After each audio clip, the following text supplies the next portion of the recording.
Mais d'abord, Axel de Tarlet, et là aussi on va voyager avec PSA qui solde son aventure chinoise. Le chinois Dongfeng cherche à sortir du capital de Peugeot Citroën. Et c'est un soulagement. Retour en arrière, nous sommes en 2013. PSA est au bord de la faillite et le chinois Dongfeng accepte alors de jouer les pompiers et injecte 800 millions d'euros dans Peugeot Citroën.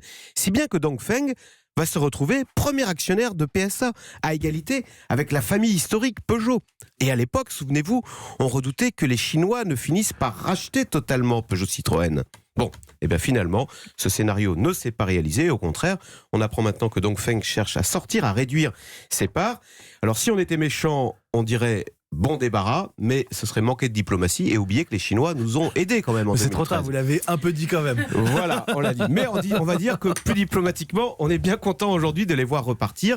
Et donc ce pour trois raisons. Un, d'abord, on l'a dit, ainsi s'éloigne la menace d'une OPA chinoise sur Peugeot Citroën.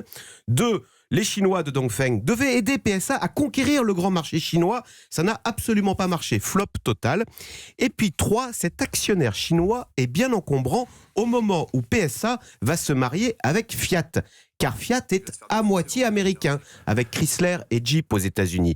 Or, Donald Trump a prévenu, pas de Chinois chez moi. Et donc, beau joueur, les Chinois s'en vont avant le mariage Fiat-PSA. Vous savez qu'Anissa vous écoute attentivement, elle est socialienne. Donc quand on parle de PSA... Et ça a eu des répercussions sur le foot aussi, donc, cette histoire. Tout est bien, c'est vrai, on s'en souvient. Donc tout est bien qui finit bien. Les Chinois ont aidé PSA en 2013. Et maintenant, ils s'en vont. Exactement. C'est ça ? Voilà, exactement. Et finalement, cette belle histoire qui se termine bien doit nous éclairer sur un autre sauvetage qui, lui, s'est mal terminé. C'est Renault-Nissan. Car en fait, ce sont les mêmes histoires. Alors, sauf que là, les rôles sont inversés.